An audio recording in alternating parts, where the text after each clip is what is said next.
Hey guys, this is Rez.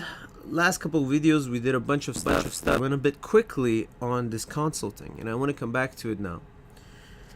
So far we know about console, and we know that if we press dot we get a bunch of functionalities with it, or stuff we could do with our console, right?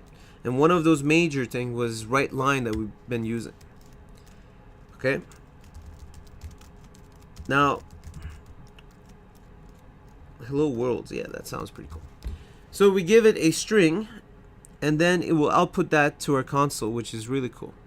Now notice a thing it says Readline, so it's gonna write this whole line and then go to the next line and wait for us. So if we write something else here, let's say Readline again, meow, it should show in the next line of our console. So let's run it.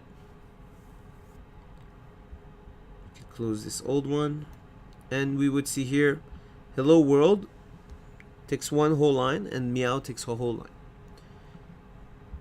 Now going back to this, don't look at these little warning messages, it's fine, it's just saying they're not being used, so whatever.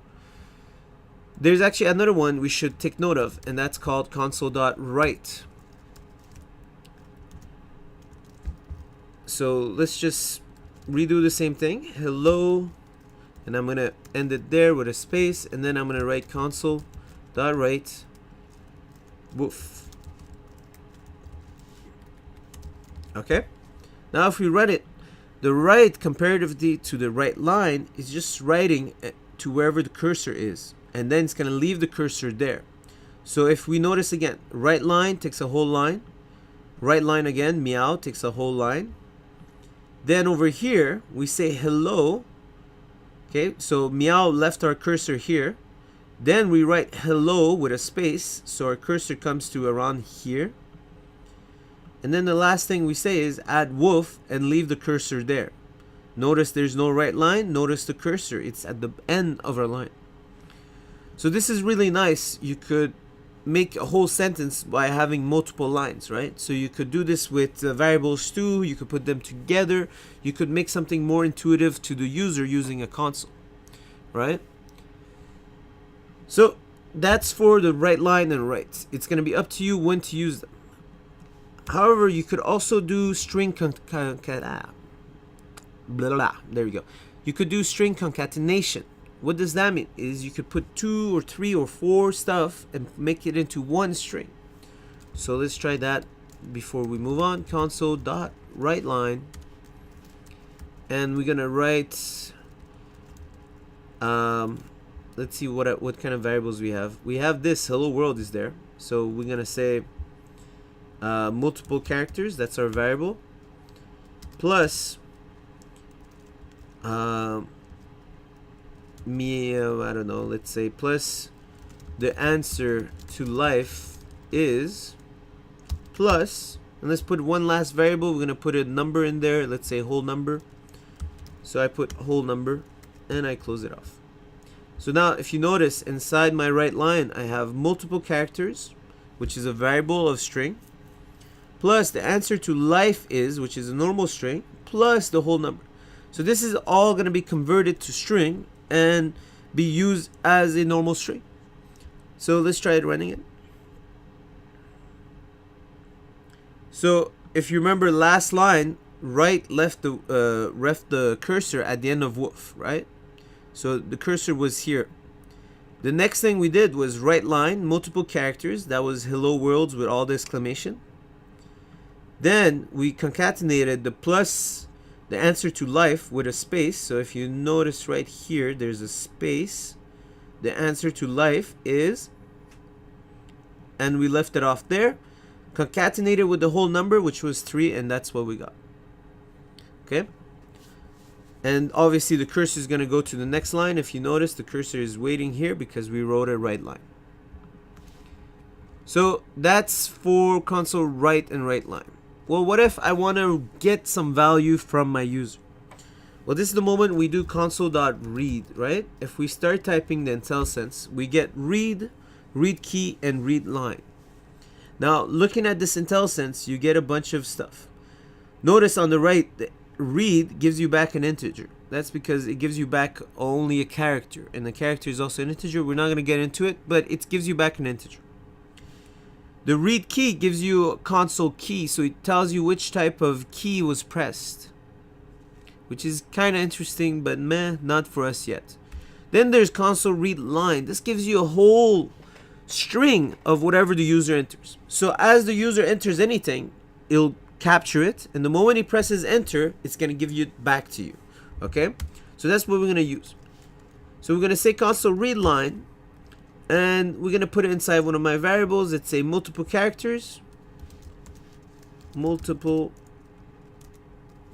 let me put the space, I don't like using my whole, there we go, Intellisense for the win, right? So here it says whatever the user enters after this, the answer of life is 3, we're gonna capture it and put it inside multiple characters. And then you know what? We're gonna go on the next line and write that new value, whatever the value is. So multiple characters. And don't forget, this one was to stop from exiting, to stop exiting application. All right.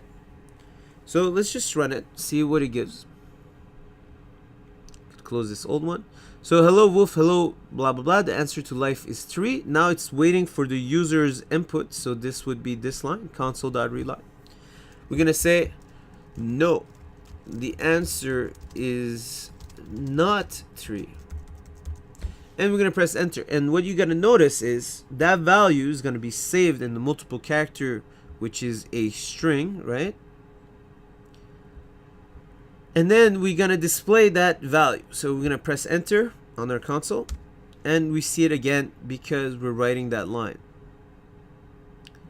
So now let's get to something more interesting. Well, if it's not the answer, so you know what, I'm gonna delete this. I'm gonna say console.write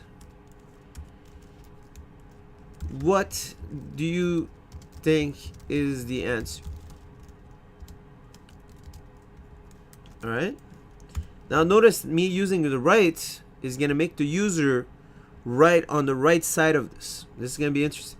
And this time, let's keep it as the string for now, and we're going to change it. So our string was called multiple characters equals console.readline, and whatever he says, we're going to enter it there, and again we're going to just write it to the screen. And we're gonna say your answer plus, oops, close the quotes, plus we're gonna concatenate his answer, multiple characters. Okay, so again, let's run this. We could close off the last one. So now notice, what do you think the answer is? What do you think the answer is? And now he's waiting for my answer, so I start typing answers here. Okay, but let's say it's a value. So the answer to life and everything else is 42. We press 42, enter. And it writes my answer. Your answer is 42. Perfect.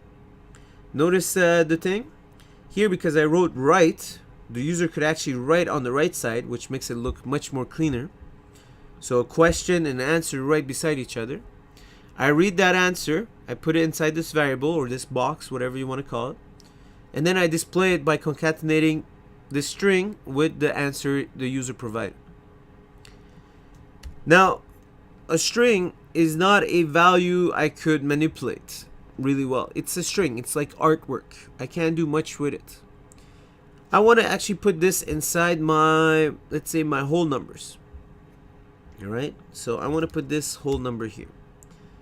You'll notice you'll get a error saying you're trying to put a string inside of an int. It doesn't fit, bro. What do you want to do? Well, this is where our convert comes into hand. Convert, and we want to change it from a string to an int.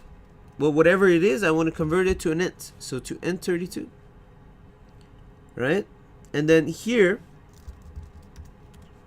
I could put this and it'll automatically typecast it. I could also say convert to string. All right, whatever works for you. The easier it is to read for you is much better. So what do you think the answer is? Let me see if I could put this here. So what do you think the answer is? Blah, blah, blah. It gives us our whole number. And we do a whole number, I don't know, equals whole number itself plus 5. Okay, just to modify the answer a bit. But notice that it can modify it. I don't replace it, I modify. So I press run. And again it runs. And then we get to the what do you think the answer is? The user answers 42. Right? This is me, the user. Press enter. And it actually says my answer is 47. What the hell? Well, notice that we put the 42 in an integer. And we said whatever that integer is, add plus 5 to it. So we get 47. Right? Anyway, so that's for read and write. I would suggest you guys try a bunch of stuff with it. Do a bunch of reads, bunch of writes. Think of a application that requires this. Think of like entry forms where you had to fill out the forms. Right, these are pretty good for that. Comment, like, share, subscribe, whatever you like. Let me know if you have any questions. See you guys in the next video.